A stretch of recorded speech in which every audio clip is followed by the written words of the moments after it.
नमस्कार, मैं हूं आपके साथ शिवानी रतूड़ी और आप देख रहे हैं कैपिटल टीवी उत्तर प्रदेश। धर्म के नाम पर एक बहुत बड़ा खेल खेला जा रहा है। धर्मांतरण अब एक आस्था का विषय नहीं बल्कि एक सुनियोजित साजिश बनता जा रहा है। मासूम बच्चों का ब्रेन वॉश कर उन्हें उनकी पहचान से दूर किया जा रहा है। मजबूर परिवारों की गरीबी और लाचारी का फायदा उठाकर उन्हें धर्म बदलने पर मजबूर किया जा रहा है। लोगों के धर्म से खिलवाड़ किया जा रहा है, उनकी पहचान छीनी जा रही है, उन्हें बहलाकर फुसलाकर उनके दिमाग से खेला जा रहा है। कोहरगड्डी गांव से सामने आया मामला इसी सच्चाई को दिखा रहा है, जहां एक मासूम को उसकी मर्जी के बिना उसकी जड़ों से काट दिया गया। सवाल ये है कि क्या अब धर्मांतरण किसी की मजबूरी का सौदा बन चुका है? क्या कुछ चल रहा है एक्शन के तहत, आइए जानते हैं विस्तार से। धर्म के नाम पर खेल। कोहरगड्डी गांव उत्तर प्रदेश के कुशीनगर जिले के खड्डा थाना क्षेत्र में बसा एक आम सा गांव है, लेकिन यहाँ से जो कहानी सामने आई है वो आम नहीं है। ये कहानी है धर्म के नाम पर एक परिवार को तोड़ने, एक मासूम बच्चे के बचपन को हत्याने और इंसानियत को शर्मसार करने की।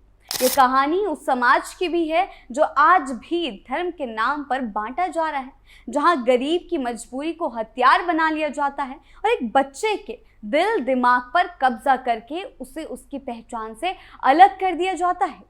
ये कहानी सिर्फ एक परिवार की नहीं है बल्कि उन तमाम परिवारों की है जो गरीबी, अकेलेपन और सामाजिक उपेक्षा की मार झेलते हुए ऐसे जाल में फंस जाते हैं जहां से बाहर निकलना आसान नहीं होता। बड़ी साजिश का हुआ खुलासा। महेंद्र कुशवाहा मनसा छापर गांव के रहने वाले एक आम किसान थे, लेकिन उनकी जिंदगी ने तब करवट ली जब एक आपराधिक मामले में उन्हें जेल जाना पड़ा। पूरे 10 साल उन्होंने जेल में काटे। जब वो बाहर लौटे तो उनके पास सिर्फ यादें थी, अपने परिवार की, अपने बच्चों की। वो भी उम्मीद लेकर घर लौटे थे कि उनकी दुनिया पहले जैसी ही होगी, लेकिन घर पहुंचने पर उन्हें सिर्फ अपनी पत्नी और एक छोटे बच्चे का साथ मिला। उन्होंने जब अपने बड़े बेटे विपिन के बारे में पूछा तो पत्नी ने चुप्पी साध ली। बार बार पूछने पर जब महेंद्र ने जोर दिया तो सच सामने आया और सच बहुत ही भयावह था। विपिन अब कोहरगड्डी गांव के एक मदरसे में रह रहा था। वहां से एक नई कहानी शुरू हुई, एक ऐसी कहानी जिसमें एक मासूम बच्चे को उसकी पहचान, उसकी परवरिश और उसकी धार्मिक आस्था से दूर कर दिया गया।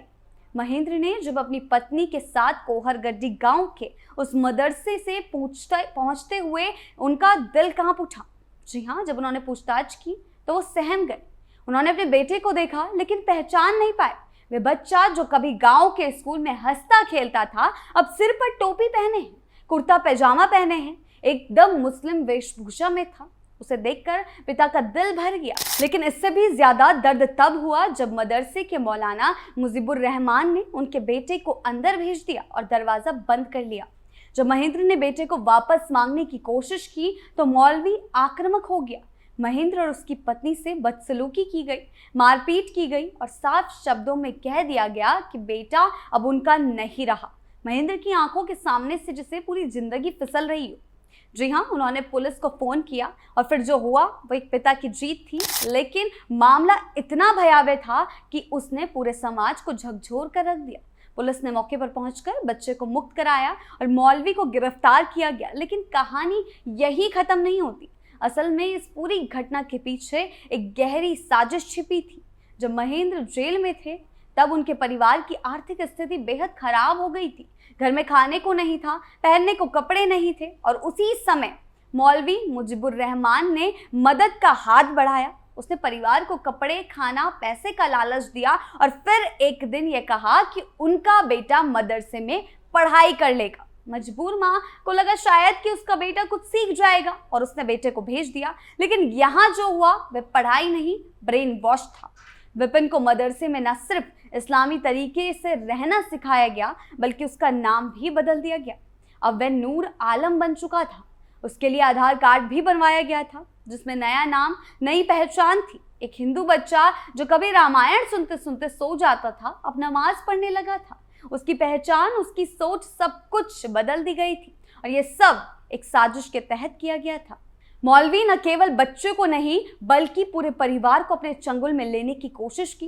धीरे धीरे वह महेंद्र की पत्नी और छोटे बेटे को भी अपने धर्म की ओर खींचने लगा था। शुरुआत में मदद, फिर विश्वास और फिर मानसिक दबाव, यानी कि पूरी तरीके से ब्रेन वॉश किया जा रहा था। ये कोई पहली घटना नहीं है, लेकिन ये इसलिए खास है क्योंकि ये बात केवल धर्मांतरण की नहीं है, बल्कि एक मासूम की मानसिकता को बदलने, उसकी स्वतंत्रता को छीनने और एक गरीब परिवार को तोड़ने की है। धर्म हर किसी की निजी आस्था का विषय होता है, लेकिन जब कोई किसी की मजबूरी का फायदा उठाए और उसको धर्म बदलवाता है तो ये धर्म नहीं बल्कि धोखा होता है। विपिन को ये नहीं बताया गया कि उसके साथ क्या हो रहा है, वे ये समझ भी नहीं पाया कि उसका नाम क्यों बदलवाया जा रहा है, उसी का पूरी तरीके से ब्रेन वॉश किया गया है, उसकी पहचान क्यों छुपाई जा रही है। उसे ये यकीन दिलाया गया कि यही उसका रास्ता है, यही सही रास्ता है और यही उसका धर्म है। वह बच्चा जो अपने पिता के आने की बात चाहता था, अब उसके मन में पिता के लिए ही गलत बातें भर दी गई थी। जब महेंद्र उसे लेने आए तो बेटे ने झिझकते हुए पूछा, आप कौन हैं? ये सवाल किसी पिता के लिए एक मौत से बदतर होता है।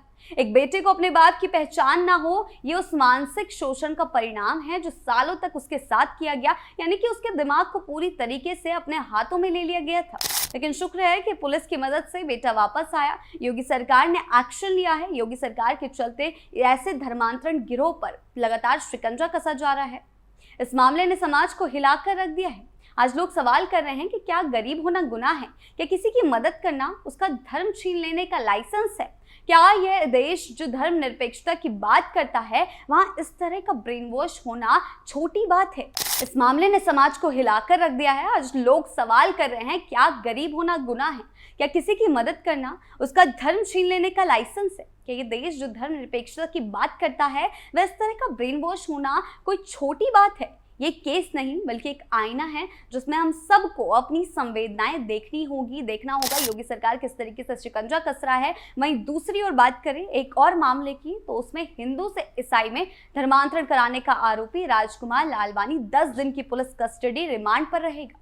पुलिस ने उससे पूछताछ के लिए कोर्ट से रिमांड मांगी थी। इस पर कोर्ट ने 10 से 19 सितंबर तक की रिमांड दी है। पुलिस आरोपी से गिरोह से जुड़ी जानकारी लेगी। पुलिस धर्मांतरण की फंडिंग और स्थान के बारे में जानकारी करेगी। इसके अलावा अब तक हुए धर्म परिवर्तन और इलाज के नाम पर झांसे में लिए गए लोगों की जानकारी भी जुटाई जाएगी। यानी कि सिर्फ एक मामला कुशीनगर का नहीं है, अलग अलग जगहों से ऐसे मामले सामने आ रहे हैं, लेकिन सरकार उन पर शिकंजा कस रही है। 2 सितंबर को शाहगंज पुलिस ने धर्मांतरण गिरोह का खुलासा किया था। केदारनगर में घर में दबिश दी थी। मुख्य आरोपी राजकुमार लालवानी 3 महिलाओं सहित 8 को गिरफ्तार किया गया था।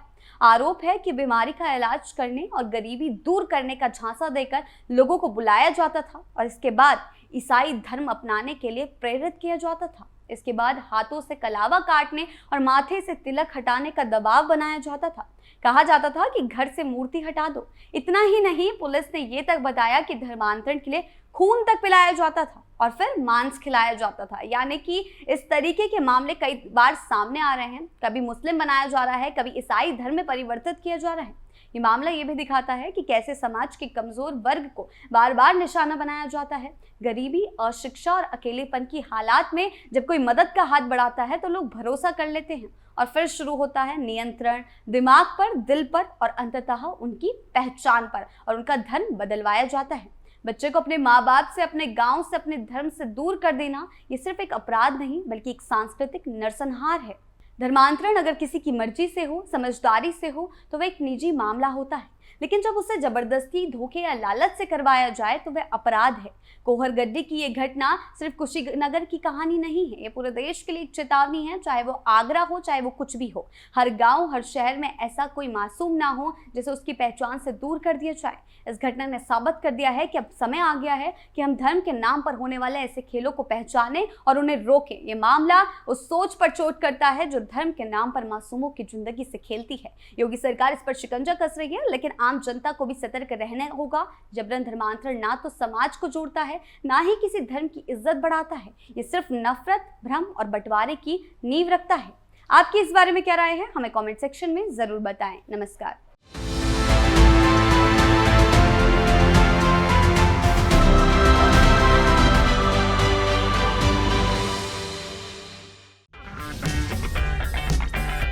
अगर आपको हमारा वीडियो पसंद आया हो तो इसे लाइक करें, हमारे चैनल को सब्सक्राइब करें और हाँ, बेल आइकन दबाना ना भूलें ताकि आप तक हमारे वीडियो की नोटिफिकेशन पहुंचती रहे। आप अपना सुझाव हमें कमेंट बॉक्स में दे सकते हैं। हमारे साथ जुड़ने के लिए शुक्रिया।